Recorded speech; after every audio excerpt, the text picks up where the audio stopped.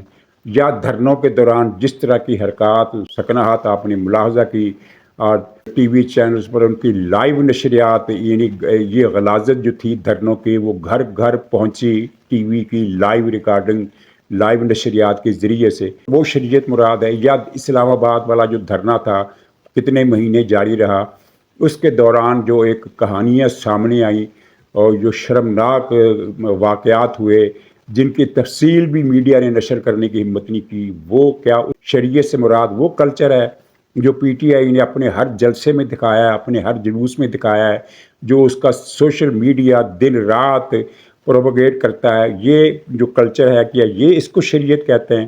یا سعودی عرب سے جو ہیروں کے سونے کے سیٹ، ہیروں کے ہار، 5-5 کروڑ کی گھڑیاں وہ ملی اور ان کو چوری کر کے ان کو چھپا کے ان کو بیچ دینا، یہ شریعت ہے؟ تو عمران خان اور بشرا بی بی کی جو شریعت ہے اس کی تفصیلات اگر لکھی جائیں تو نئے دور کا کاما سترا بن جائے گا۔ تو یہ ہے وہ شریعت جس کا عمران خان علمبردار تھا۔ تو جہاں تک بشرا بی بی کی اپنی ذات کا تعلق ہے تو میں نے کبھی ایک دن کے لیے بھی اس کو ایک نارمل عامل خاتون کبھی تصور نہیں کیا۔ میرے نزدیک یہ کالا علم کرتی ہے، اور اس کا ثبوت یہ ہے کچھ مصدقہ رپورٹیں جو ہیں جن کی اچھی طرح سے میرے سمیت سینکڑوں ہزاروں لوگوں نے تصدیق کی ہے ہر طرح سے، کہ یہ اپنے عملیات میں خون بہاتی ہے اور گوشت کا استعمال کرتی ہے۔ بلیوں اور چمگادڑوں کے خون سے لے کر زندہ مرغیوں کو جلائے جانے تک کا یہ عمل کرتی ہے، اور کسی اسلامی تصور والے عمل میں خون اور گوشت کا استعمال نہیں ہوتا۔ آپ کسی عمل سے پوچھ لیں، یہ جھوٹ ہے۔ اور جو میں نے تحقیق کی ہے کالے جادو کے حوالے سے، بہت سارے لوگوں نے کی ہوگی، بے شمار لٹریچر، اب تو انٹرنیٹ کا دور ہے، جو کتابیں لندن میں چھپی ہیں کالے جادو پر وہ بھی آپ گھر بیٹھے نیٹ پر پڑھ سکتے ہیں۔ تو انڈیا کا ہمارے ہاں جو جادو ہے، جو جادو کی اصطلاحات ہیں وہ انڈیا کے قدیم جادوئی سیٹ اپ سے متعلق ہیں۔ تو میری معلومات کے مطابق خون اور گوشت کا استعمال صرف 2 اینٹیٹیز کے لیے کیا جاتا ہے، ایک کالی مائی، ظاہر ہے کہ یہ کالی مائی ہم تو یہ کہتے ہیں نا کہ یہ تصور ہے، کوئی کالی مائی کا وجود نہیں ہے، در حقیقت شیطانی قوتوں کی ایک نمائندہ ہے، اس کو آپ نے کالی مائی کا نام دے دیا، اب اس کو آپ کوئی اور نام دے دیں تو کیا فرق پڑتا ہے؟ اسی طرح ایک کالی مائی ہے، کالی دیوی ہے جس کے مندروں میں ہمیشہ انسانی بلی دی جاتی ہے، اور دوسرا ہے شمشان بھیرو۔ ان دونوں کو راضی کرنے کے لیے، ان دونوں سے کام نکلوانے کے لیے خون اور گوشت کی قربانی دی جاتی ہے۔ اور میں ابھی وہ افشاں لطیف صاحبہ کے دعوے کی طرف نہیں آؤں گا کیونکہ وہ ظاہر حکومت کا کام ہے کہ اس کی تحقیقات کرے۔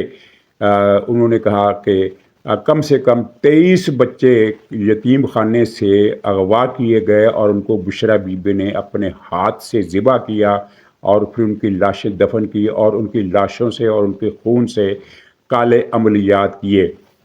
اس الزام کو افشاں لطیف نے ایک مرتبہ نہیں 1000 مرتبہ دہرایا ہے، بے شمار انہوں نے انٹرویوز دیے ہیں، پریس کانفرنسیں کی ہیں، خود ویڈیو بنا کر اپلوڈ کی ہے کہ میرے پاس ان چیزوں کے ثبوت موجود ہیں اور حکومت تحقیقات کرے، لیکن نامعلوم وجہ کی بنیاد پر یا بعض مسلطوں کی وجہ سے یا اس ڈر سے کہ پاکستان کے اندر کوئی اس کا منفی ری ایکشن نہ آ جائے، پتہ نہیں جو چکر ہے، مجھے نہیں پتا کہ حکومت یا ادارے اس الزام کی تحقیقات کیوں نہیں کرتے۔ اگر افشاں لطیف کے یہ سارے الزامات جھوٹ ہیں تو اسے پکڑ کر امن عامہ خراب کرنے اور افواہیں پھیلانے کے جرم میں سزا دینی چاہیے، لیکن حکومت یہ بھی نہیں کر رہی، اس لیے کہ حکومت کو پتہ ہے کہ یہ چیزیں ہوئی ہیں۔ اور جب زمان پارک پر چھاپا پڑا تھا تو وہاں سے پولیس افسروں نے بتایا تھا کہ کچھ ہڈیاں تو میز کی دراز سے اور میز کے اوپر پر سے ملی، یعنی جن پر تازہ عملیات کیے گئے تھے۔ تو یہ بھی انسانی ہڈیاں ہوں یا جانوروں کی ہڈیاں ہوں، یہ جانوروں کا خون ہو جو ہزاروں من کے حساب سے، اور یہ تو خود وزیر اعظم شہباز شریف صاحب نے کہا تھا کہ اتنے ہزار من مرغیاں زندہ جلائی گئی ہیں. تو جناب یہ جو گوشت اور خون کا جو چکر ہے نا، یہ روحانی علم میں نہیں ہے، یہ کالے علم میں ہے، کالے علم میں ہے. یا تو شہباز شریف صاحب تردید کرے کہ انہوں نے جو ہزاروں من مرغیاں زندہ جلانے کا بیان دیا تھا وہ غلط تھا. ظاہر ہے وہ غلط نہیں تھا. شہباز شریف کے پاس یہ مختلف اداروں کی طرف سے باقاعدہ ڈاکومنٹڈ قسم کے ثبوت پیش کیے گئے تھے، اور ڈاکومنٹڈ ثبوت سے مراد یہ ہے کہ جہاں سے ہزاروں مرغیاں خریدی گئی اور جن ملازموں کے سامنے زندہ جلائی گئی ان کی ویڈیو پتہ نہیں کیا کچھ موجود ہے. تو یہ کالے علم کی جو ملکہ ہے. اچھا ایک بات لوگوں کو بیوقوف بھی بناتی ہے، خود عمران خان کو بھی اور پارٹی کے جو دوسرے اس کے جو انڈر سرکل ہے اس کو بھی. میں نے جو کالے جادو اور روحانی عملیات دونوں کے بارے میں جو کچھ بھی پڑھا ہے اس کا ایک پوائنٹ یہ ہے کہ ایسے عملیات سے آپ ایک شخص کو نقصان پہنچا سکتے ہیں. 100% ضروری نہیں کہ اسے نقصان پہنچے، لیکن ادارے اور معاشرے کو آپ اپنے اثر میں نہیں لے سکتے. یعنی دنیا کی تاریخ میں کبھی ایسا نہیں ہوا کہ کسی جادوگر نے اپنے جادو کے زور پر حکومت بنا لی ہو.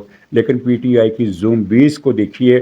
میں نے کل ہی سنا کہ ایک پی ٹی آئی کا ورکر کسی دوسرے کو بتا رہا تھا کہ اس مرتبہ حکومت کے لیے مشکل ہو جائے گی کیونکہ بشرا بی بی نے ہزاروں جنات کی فوج بلا لی ہے.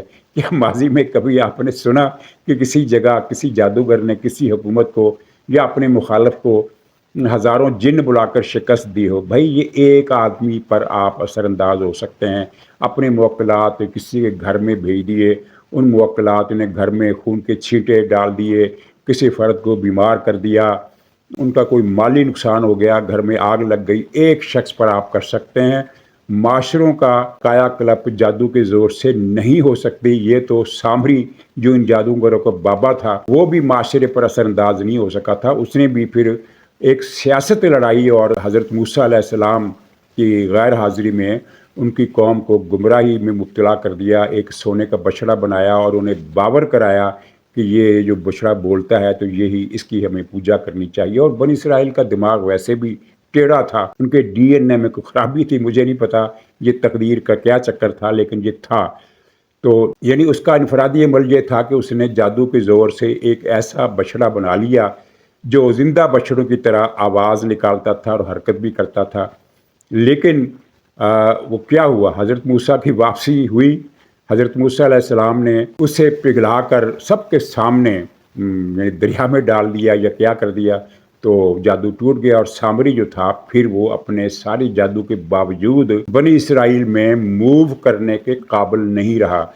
تو اب بشرا بی بی عمران خان کو یہ تاثر دیتی رہی کہ میں جادو کے زور سے باجوہ کو مار دوں گی، میں جادو کے زور سے جنرل فیض کا تبادلہ روک دوں گی، میں جادو کے زور سے فیض کو آرمی چیف بنوا دوں گی، میں جادو کے زور سے قاضی فائز عیسیٰ کو چیف جسٹس نہیں بننے دوں گی، میں جادو کے زور سے حافظ عاصم منیر کو نہیں بننے دوں گی. کتنے جادو اس نے کر کے دیکھ لیے اور عمران خان نے بھی دیکھ لیا، ایک کام بھی نہیں ہو سکا. ہاں جب تحریک عدم اعتماد آئی تو اس نے بنی گالا میں کچھ مٹکے منگوائے اور عمران خان سے کہا، اور یہ چیزیں بھی ISI کے ذرائع اور دوسرے ذرائع کے ذریعے پہنچی اور لوگوں کو پتہ چلی. اس نے کچھ مٹکے منگائے 5-6 اور عمران خان کو بتایا کہ میں مٹکوں کا جادو کروں گی اور تحریک عدم اعتماد ناکام ہو جائے گی. تو کیا وہ ناکام ہوئی؟ جادو سے کچھ بھی نہیں ہوتا، کسی ایک فرد کو نقصان پہنچ جاتا ہے، اس سے زیادہ کچھ نہیں ہوتا. جادو سے نہ حکومتیں بنتی ہیں، نہ جادو سے حکومتیں بچتی ہیں، نہ جادو سے کسی کی تقرری رکتی ہے. نہ قاضی فائز عیسیٰ کی رکی، نہ ندیم انجم کی رکی، نہ عاصم منیر کی رکی، نہ تحریک عدم اعتماد رکی. اب یہ جادو کے زور سے یہ اسلام آباد پر قبضہ کرنا چاہتی ہے. یعنی اس نے یہ ایک ڈھکوسلا عمران خان کو کنونس کرنے کے لیے بنایا ہے کہ میں موکلات بلاؤں گی اور یہ ساری فوج پولیس رینجر جو ہے وہ اس قافلے کو نہیں روک سکیں گے اور اسلام آباد کا گھیراؤ ہو جائے گا جس کے بعد پتہ نہیں کیا ہو جائے گا. تو یہ سارا عمل جو ہے بشرا بی بی کا جو ماضی ہے وہ میں اس لیے نہیں بتاؤں گا کہ وہ اخلاق باختہ کہانی ہے، اخلاق سوز کہانی ہے. اس کی جوانی کے زمانے کی جو کچھ یہ حرکات کرتے رہی، جو یہ بزنس کرتے رہی، جس میں وہ تلمبے کا مولوی بھی شریک تھا اور جس میں وہ پنکی کیا نام تھا اس کا، فرہ شہزادی، وہ بھی شریک تھے اور پتہ نہیں کیا گیا۔ بہرحال عمران خان کو یہ چال الٹی پڑی ہے، یہ پٹی اس نے پڑھائی بشرا نے۔ عمران نے کہا کہ میں اس کو ٹرمپ کارڈ کے طور پر استعمال کرتا ہوں، جس طرح اس نے سائفر والا کیس یہ ٹرمپ کارڈ کے طور پر استعمال کیا تھا۔ تو یہ بازی پڑ گئی الٹی، اور یہ بازی مجھے لگ رہا ہے کہ یہ فیصلہ کن حد تک الٹی پڑی ہے اور عمران خان کو لینے کے دینے پڑ گئے۔ اور میں کچھ تجزیہ کیے بغیر، ون لائنر اپنے تجزیے کا، جس کی تفصیلات میں نہیں جا رہا، یہ پیش کرتا ہوں کہ یہ بشرا جادوگرنی کی نحوست بالآخر پی ٹی آئی کو نگلنے میں کامیاب ہو گئی۔ اب نہ بشرا کا کوئی فیوچر ہے، نہ ہی عمران خان کا کوئی فیوچر ہے، نہ ہی ان کے دھرنے کا کوئی فیوچر ہے۔ پاکستان کی سیاست سے عمران خان اور اس کی پارٹی کا باپ بند ہونے والا ہے۔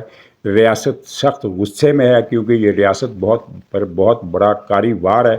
اس سے پہلے بھی اس نے بہت سے کاری وار کیے، آئی ایم ایف کو خط لکھے، یورپی یونین کو خط لکھے، امریکہ کی لابی کو استعمال کیا، اور وہ ساری یہودی لابی، امریکہ کے جتنے سینیٹر اور ارکان کانگریس عمران خان کا کچھ نہ کچھ کسی نہ کسی حد تک ساتھ دے رہے ہیں، ان کا سب کا پس منظر یا زائونسٹ ہے یا وہ اسرائیل کے لابیسٹ ہیں، اسرائیل کے حق میں کام کرتے ہیں، یا وہ انڈیا اور پاکستان کے جھگڑے میں پاکستان سے دشمنی رکھتے ہیں اور پاکستان کے خلاف قراردادیں موو کرتے رہے ہیں۔ وہ ساری لابی عمران خان کے پیچھے ہے۔ تو ان ساری چیزوں کا غصہ اپنی جگہ، لیکن اب یہ جو وار کیا ہے سعودی عرب پر، تو یہ ان کو پڑ گیا الٹا۔ پاکستان میں سعودی عرب کے خلاف آج تک کوئی تحریک جو ہے وہ کامیاب ہونا تو بڑی دور کی بات ہے، وہ ایک اڑان تک نہیں بھر سکی۔ کئی لوگوں نے کوششیں کی ہیں سعودی عرب کے خلاف کچھ اقدامات کرنے کی، لیکن ان کو اپنے حلقے کی عوامی مقبولیت بھی حاصل نہیں ہو سکی۔ تو اب پی ٹی آئی باقی پنجاب میں تو آپ اس کا حال دیکھ رہے ہیں، خود پختونخوا صوبے میں یہ اجڑتی جا رہی ہے، اور آئندہ چند ہفتوں یا دنوں میں آپ پی ٹی آئی کے خلاف کچھ مزید سخت اقدامات ہوتے ہوئے دیکھیں گے۔